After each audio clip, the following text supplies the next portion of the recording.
A voice for the voiceless. That's the political pitch being put forward by a new party that's emerging from the public sphere, called the Victorians Party. It says it'll take on corruption, lies and double dealings that have engulfed Victoria's political system.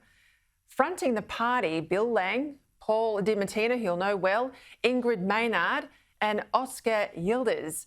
Now, their values, honesty in governance, they say, integrity, and fighting for the freedoms of all Victorians. Spokesman for this group and former Mayor of the Moreland Local Council, Oscar Yildiz, joins me now.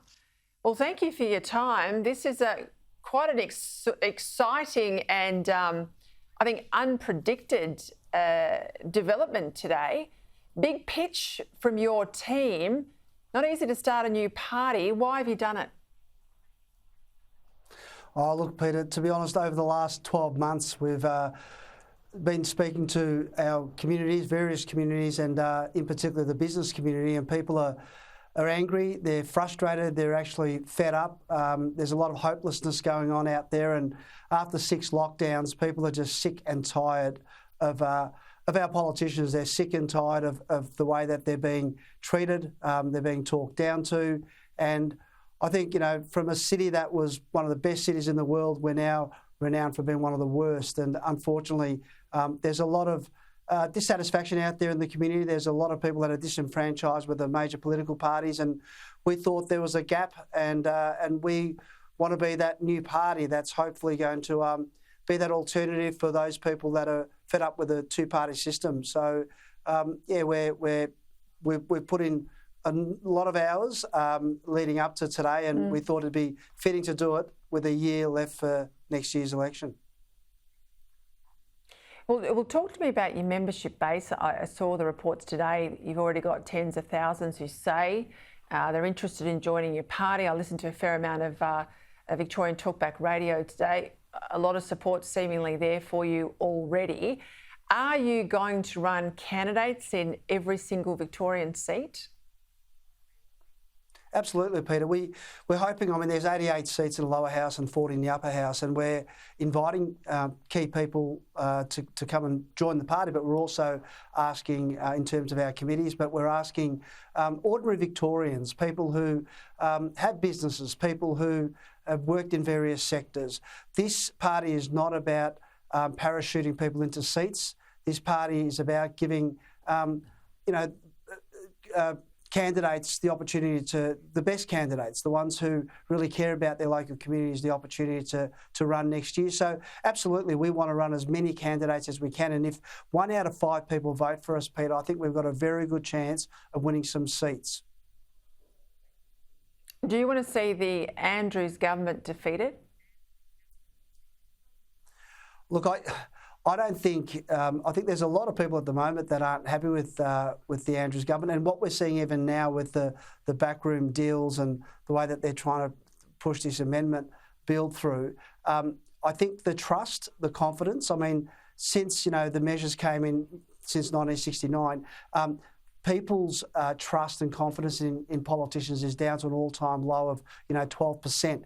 And they're not confident with this government. They're not happy with the way that the government's handled this pandemic. But there's also a lot of the arrogance, this sense of entitlement, the fact that there's a lot of full-time professional politicians that have never worked in industry. I mean, the good thing about, and something I'm really proud about, is the fact that all the people in this party have worked in various sectors, from retail, hospitality, for warehousing, manufacturing, from education. So we've got a number of people who are involved in this party in terms of setting it up, who understand the challenges and who are living with those challenges day in, day out. So, look, I think the government has failed. It's failed on a number of fronts, and I think people are sick to death of hearing about the fact that they think they're doing a great job, but it's easier to spend someone else's money, and I just think that that the government really needs to focus and give us a really good roadmap forward, because they failed in being able to do that, and you can tell from all the lockdowns, we're the most locked down city in the world. Look, there's a lot of what you just said that I agree with. Certainly the failure, you're right, the need, I think, for real people to get into politics and not just lifelong apparatchiks. I agree with that. I guess the reality is in a two-party political system, a new party like you, at least at the first election, might get preference flows, but you're unlikely to get, enough of a stake to determine the election. And perhaps I'd have to be honest to say your great risk is that you'll end up locking in the Andrews government just by nature of you taking off votes from the Liberal Party. Are you concerned about that? Oh, look, I mean, we're going to take this approach of, case by case. We're hoping that people who genuinely care about their community are going to come forward and put their hand up and say, I want to run in this particular seat. We're not going to get too involved in the preferences. We really don't want to be doing deals. We've made it very clear from the outset that there are no backroom deals. This is not about preferencing. This is honestly about treating the people of Victoria with respect. It's treating them with integrity and honesty. We don't want to do those deals and I know how those deals are done, Peter. We're really not interested in those, and we don't want to really take any votes from the Liberal Party or the Labor Party. We're focused on trying to win seats, and hopefully, depending on what happens next year, maybe perhaps even hold the balance of power to ensure that those candidates who are representing us in the various seats are getting return for the people that they represent. Yeah, and I'll just make the point though, if you've been a mayor in Moreland, you understand this. For every vote that goes your way and doesn't go to the Liberal Party, that's likely to advantage Daniel Andrews, unless there's a preference deal to get that vote back to the non-Andrews parties. Yeah.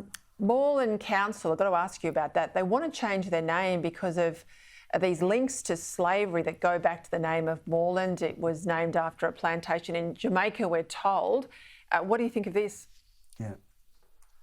Oh, look, Peter, to be honest, I've been on the council for, 15 years. I'm still a councillor there now. And just when you think they can't find ways to waste ratepayers' money, they come up with this grand scheme of changing the name of the city. I mean, the city was named Moreland in 1994 by the state government, and the only real body that can change it is the state government. But I mean, you think about it, Peter, the pyramids in Egypt were built with slavery. I mean, the Colosseum in Rome was built with slavery, and even the royal family used slaves. I mean, I've spoken to a number of Aboriginal elders over the last couple of days, and they're saying, look, this is the Greens trying to push their agenda by using us.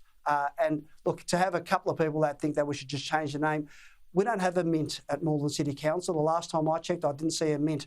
Where's this money going to come from? The Greens and Socialists somehow think that, you know what, let's do all this. Who's paying for it? The ratepayers are. This is going to cost in the millions of dollars. And the ratepayers I'm speaking to are saying to me, this is ridiculous. What's wrong with the name? Leave it.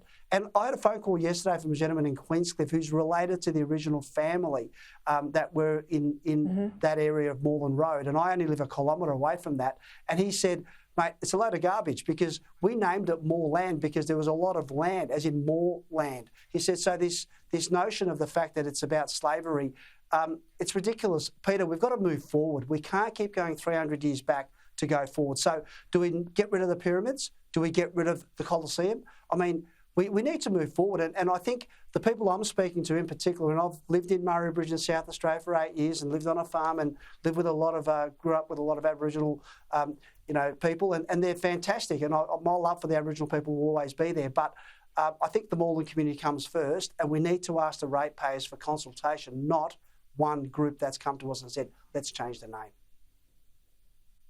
I tell you what, Oscar Yildiz, people will listen to you tonight on that issue alone and think you deserve a hearing with your new political party come the state election next year. A lot of common sense there. Thank you for your time. Good luck with the next 12 months ahead.